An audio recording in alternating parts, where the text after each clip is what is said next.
Okay, so we are going to start our first topic is a federalism. So federalism क्या होता है? This refers to the existence of more than one level of government in the country. आपको बहुत अच्छे से पता है कि हमारे कंट्री में सिर्फ एक गवर्नमेंट नहीं है जो रूल करती है, ठीक है। हमने क्या किया है, हमारे कंट्री में क्या हुआ है कि गवर्नमेंट के लेवल्स डिसाइड किए हैं। तो हमारे यहाँ चलता है 3 टायर सिस्टम, ठीक है। तो गवर्नमेंट कैसे काम करती है? First is a state level, second central level and third is a Panchayati Raj system या एट अ विलेज लेवल, ठीक है। तो ये सब क्या है, ये हमारे गवर्नमेंट के 3 डिविजन्स हैं। ओके, फर्स्ट एक और चीज़ है, कभी कभी सेंट्रल गवर्नमेंट का नाम आपने यूनियन गवर्नमेंट भी सुना होगा, ठीक है। तो union government is also called a central government. Central government क्या होती है? जो हमारी दिल्ली में बैठती है, ठीक है, वो हमारी है सेंट्रल गवर्नमेंट। से प्रेजेंट टाइम सेंट्रल गवर्नमेंट में कौन रूल कर रहा है? बीजेपी, ठीक है। उसके बाद स्टेट गवर्नमेंट, हमारी कंट्री में जितने भी स्टेट हैं हर जगह की एक अपनी गवर्नमेंट है, एक अपना सीएम है, ठीक है, और हर स्टेट का एक अपना गवर्नर बनाया हुआ है। तो ये हो गई हमारी state government. Third one is a Panchayati Raj. आपने लास्ट ईयर ही पढ़ा होगा पंचायती राज के बारे में, ठीक है। तो जो अपने जो पंचायती राज होता है, लोकल गवर्नमेंट होती है, वो 2 तरह से वर्क करती है। एक वो है म्यूनसिपैलिटी और सेकंड वन इज़ अ पंचायत, ठीक है। तो जो हमारे विलेज लेवल में होता है, जो सिटी के अंदर विलेजेस आते हैं, वहाँ पे जो हमारी गवर्नमेंट वर्क करती है वो है हमारी पंचायती राज। क्लियर? ओके, ये क्यों किया गया है ये आपको समझ में आ रहा होगा कि भाई कोई भी एक गवर्नमेंट है, अगर सिर्फ एक सेंट्रल गवर्नमेंट होगा, स्टेट गवर्नमेंट लोकल गवर्नमेंट नहीं होगी, तो उसकी अप्रोच पूरे कंट्री पे नहीं हो पाएगी। सेकंड थिंग इज़ कि एक ही रूल हमें चलाना पड़ेंगे। अगर सपोज अभी हम बात करें, अभी लॉकडाउन चल रहा है, कोरोना का टाइम चल रहा है, तो जितने केसेस दिल्ली में हैं, जितनी कंडीशन क्रिटिकल दिल्ली में है, अगर वहाँ की गवर्नमेंट पूरे कंट्री में रूल करती, तो जितनी अभी हमें फ्रीडम से मध्य प्रदेश में केसेस कम है, इनफैक्ट रीवा में 0 केसेस है प्रेजेंट टाइम में, ठीक है। हम यही मान के चल रहे हैं, यहाँ पे पूरी तरह से ओपन है। अगर सिर्फ दिल्ली पे ही गवर्नमेंट चलती, वही हम पे रूल करती, तो वो अगर बोलती कि पूरी कंट्री में लॉकडाउन होना चाहिए, तो अभी भी हम घर पे फंसे हुए होते और हमारा कुछ काम नहीं हो रहा होता। बट यहाँ पे क्या है कि डिवीज़न किए गए हैं कि भाई सेंट्रल गवर्नमेंट अपने हिसाब से देख रही है, वहाँ पे स्टेट गवर्नमेंट अपने अपने स्टेट को देख रही है कि हमारे यहाँ क्या कंडीशन है, और उस कंडीशन को देखते हुए रूल्स चला रही है, ठीक है। चलिए, तो फेडरलिज्म में क्या है कि आपके टाइप्स ऑफ या लेवल्स ऑफ गवर्नमेंट आता है। उसके बाद second topic is a parliamentary form of government. Okay, कुछ चीज़ें फेडरलिज्म में बताना चाहती हूँ आपको कि जैसे हम लोग गवर्नमेंट है, अलग अलग गवर्नमेंट अलग लेवल में है। जैसे सेंट्रल गवर्नमेंट है, हाँ, गवर्नमेंट को चलने के लिए पैसे चाहिए होते हैं, टैक्स चाहिए होता है। तो यहाँ पे भी क्या होता है, जो गवर्नमेंट डिवाइड की गई है, सेंट्रल गवर्नमेंट स्टेट गवर्नमेंट, दोनों का अलग अलग टैक्सेस होते हैं। स्टेट गवर्नमेंट अलग टैक्स काटती है, स्टेट गवर्नमेंट अलग टैक्स काटती है। अगर हम बात करें पेट्रोल की, ठीक है, तो जो पेट्रोल हम गवर्नमेंट परचेज़ करती है, उसके बाद जब वो पेट्रोल डिस्ट्रीब्यूट होता है, अगर दिल्ली में उसका रेट होगा, सपोज अगर दिल्ली में का 75 रेट है, तो एमपी में आते आते उसका रेट 81 या 85 हो जाता है, क्योंकि उसमें टैक्सेस ऐड हो जाते हैं, ठीक है। तो जो टैक्स होता है ये भी अलग अलग गवर्नमेंट के अलग अलग होते हैं।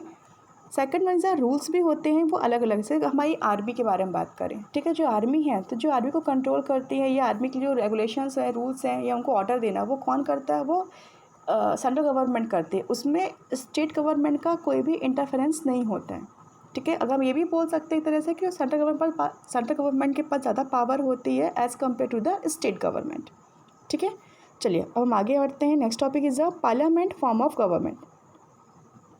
ये पार्लियामेंट है, ये क्या है? एक तरीके का गवर्नमेंट का फॉर्म है, मतलब एक कैसे समझाया जाए आपको? ओके, बहुत सारे कैंडिडेट खड़े होते हैं, चुनाव होता है, जब इलेक्शंस होते हैं हमारे यहाँ पे, तो बहुत सारे कैंडिडेट खड़े होते हैं, ठीक है। हर तो कोई जीतता नहीं है, वोटिंग होती है, तो जिसको सबसे अधिक वोट मिलते हैं वो जीतता है। वो किसी भी पार्टी से हो सकता है, और पार्टी भी हो सकता है, ठीक है। तो वो जो जीतता है उसे हम क्या बोलते हैं? वो हमारा है रिप्रेजेंटेटिव, ठीक है। और जिसको हमने इलेक्ट कर लिया वो क्या हो गया? हमारा इलेक्टेड रिप्रेजेंटेटिव। तो जिसको हम वोट देते हैं, वोट देने के बाद वो इंसान जब जीतता है, तो वो कहाँ पे जाके बैठता है? वो पार्लियामेंट का एक मेंबर बन जाता है, वहाँ का एक हिस्सा बन जाता है, वहाँ पे बैठ के हमारे लिए वर्क करता है, ठीक है। ओके, इसके बाद यहाँ पे एक वर्ड दिया हुआ है यूनिवर्सल एडल्ट सफरेज। आप पहले भी पढ़ चुके हैं, यूनिवर्सल एडल्ट फ्रेंचाइजी के बारे में हमने पढ़ा था, ठीक है। तो यहाँ पे क्या है कि जो 18 से अबव लोग हैं या 18 प्लस लोग हैं, जिनको हम एडल्ट बोलते हैं, यही लोग वोट दे सकते हैं। 18 से बिलो लोगों को हक नहीं है कि वो वोटिंग का एक हिस्सा बने, ठीक है। तो जो 18 प्लस के लोग हैं वो वोटिंग दे सकते हैं।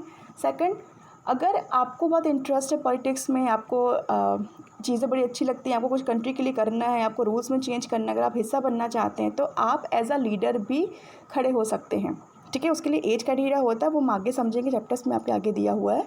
तो एक टाइम के बाद क्या होता है कि आप लीडर भी अभी आप वोट दे रहे हो, कुछ दिन में आप लीडर भी बन सकते हैं, ठीक है।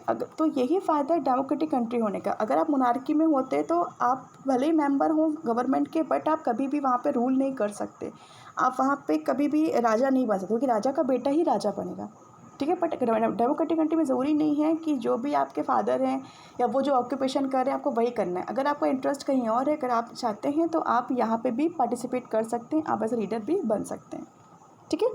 चलिए आगे बढ़ते हैं।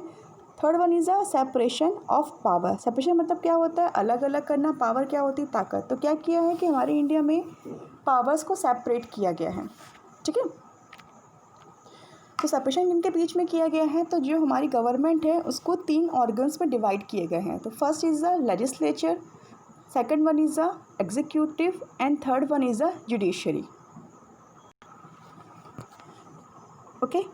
तो लेजिस्लेचर में क्या होता है कि जिनको हम इलेक्ट करते हैं, रिप्रेजेंटेटिव्स जो हमारे होते हैं, जिनको हम इलेक्ट करके भेजते हैं, जैसे हमारे प्राइम मिनिस्टर हैं वो भी इलेक्शन के थ्रू ही प्राइम मिनिस्टर बनते हैं, ठीक है। हमारे सीएम हो गए वो भी इलेक्शन के थ्रू ही सीएम बनते हैं। तो ये सब क्या है? ये हमारे इलेक्टेड रिप्रेजेंटेटिव हैं। तो ये पार्लियामेंट में बैठते हैं, तो ये किसके मेंबर हैं? ये लेजिस्लेचर के मेंबर हैं, ठीक है। तो वहाँ पे बैठ के क्या करते हैं? ये हमारे रूल्स बनाते हैं। उसके बाद सेकंड वर्ड आता है एग्जीक्यूटिव। एग्जीक्यूटिव मतलब क्या है कि ये स्मॉलर ग्रुप है पीपल्स का जो रिस्पॉन्सिबल होते हैं कोई भी लॉ को लाने में, इम्प्लीमेंट करने में या अपनी गवर्नमेंट को रन कराने में, ठीक है। सपोज सेंट्रल गवर्नमेंट ने एक रूल निकाल दिया कि भाई हेलमेट लगाना कंपलसरी है, ठीक है। अगर आप हेलमेट नहीं लगाएंगे तो हम 1000 रुपीज़ या 500 रुपीज़ चार्ज काट लेंगे, ओके। उन्होंने रूल निकाल दिया। उसके बाद जो हमारी स्टेट गवर्नमेंट है, ठीक है, सपोज़ कुछ स्टेट गवर्नमेंट को पसंद नहीं आया कि भाई 500 रुपीज़ बहुत ज़्यादा होता है, कभी कभी इंसान इमरजेंसी में नहीं लगाता है या कभी कभी लगाता है तो उसका कुछ प्रॉब्लम हो जाती है, तो हमको ये चार्ज सही नहीं लग रहा है। 1000 रुपीज़ सिर्फ हेलमेट ना लगाने के लिए हम चार्ज क्यों दें? कुछ पीपल्स भी आ जाते हैं सामने कि यार हम किस बात पे इतना चार्ज दें, आप रोड्स नहीं बनवा रहे हैं, आप चीज़ें प्रॉपर नहीं करवा रहे हैं, ट्रैफिक रूल्स अच्छे नहीं हैं, आपके लाइट सही नहीं है, ब्रिज कंप्लीट नहीं है, तो हम क्यों 1000 रुपीज़ दें? तो क्या होता है जो एग्जीक्यूटिव के लिए होता है बीच में कि कौन उस जो अपने रूल्स बनाए हैं कौन उसको इम्प्लीमेंट करेगा, ठीक है, वो काम होता है एग्जीक्यूटिव्स का। तो उस पर जो गवर्नमेंट है वो काम करती है कि हमें ये रूल्स आ गया है, हमें इसको रूल चलाना है या नहीं चलाना है, ठीक है। उसके बाद आता है हमारा थर्ड वन इज़ एग्जीक्यूटिव में एक अपना मेंबर, आप ये भी बोल सकते हैं कि जो पुलिस है इसका भी बहुत बड़ा हाथ होता है कि भाई आपके जो रूल्स हमें दिए हैं वो फॉलो हो रहे हैं कि नहीं हो रहे हैं, आप वो काम कर रहे हो कि नहीं कर रहे हो, ठीक है। Third one is a judiciary. Judiciary का मतलब क्या होता है? Means refer to the system to court in India, ठीक है। हमारे इंडिया में कोर्ट्स बने हुए हैं, सुप्रीम कोर्ट है, हाई कोर्ट है, डिस्ट्रिक्ट कोर्ट है, ठीक है।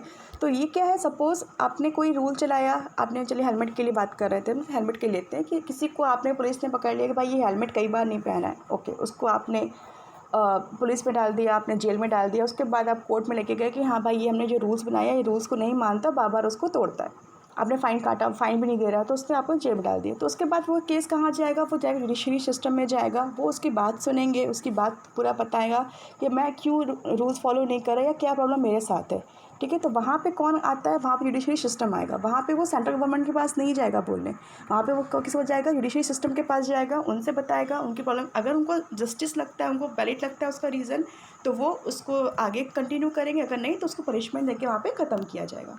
क्लियर? ठीक। ये जो आपका ब्लू बॉक्स में दिया हुआ है द वर्ड स्टेट, ठीक है। यहाँ पे एक वर्ड आपको कई बार सुनने को मिलेगा स्टेट, STAT। इसका मतलब राज्य नहीं है, जो हम लोग तो पढ़ते आ रहे हैं ना कि स्टेट हमारा मध्य प्रदेश स्टेट है, यूपी स्टेट है, नो। यहाँ पे कोई स्टेट का वर्ड यूज़ हो रहा है तो अगर यहाँ पे कहीं पे लिखा हुआ है इंडियन स्टेट, ठीक है, इसका मतलब ये नहीं कि इंडिया का कोई राज्य है, इसका मतलब ये है कि इंडिया जो है एक कंट्री है, एक नेशन है, ठीक है। तो यहाँ पे स्टेट का वर्ड क्या हुआ है? Nation, okay. चलिए यहाँ पे एक आगे एक वर्ड लिखा हुआ है the state on other hand refers to a political institution that represent a sovereign people who occupy a definite territory. तो ये एक वर्ड है सॉवरेन, ये भी आपको कई बार सुनने को आएगा। इसका मतलब क्या है कि आप एक ऐसी कंट्री में रह रहे हैं जो वहाँ पे आपको कोई भी काम करना है, आपको कोई भी रूल्स बनाने हैं, आपको कोई भी चीज़ इम्प्लीमेंट करनी है, तो आपको किसी अदर कंट्री से, किसी और से पूछने की ज़रूरत नहीं है। दैट मीन्स आपके जो इंटरनल्स मामले हैं या एक्सटर्नल हैं, उसके लिए आपको किसी और से गाइड लेने की या किसी और की परमिशन की ज़रूरत नहीं है। ठीक है।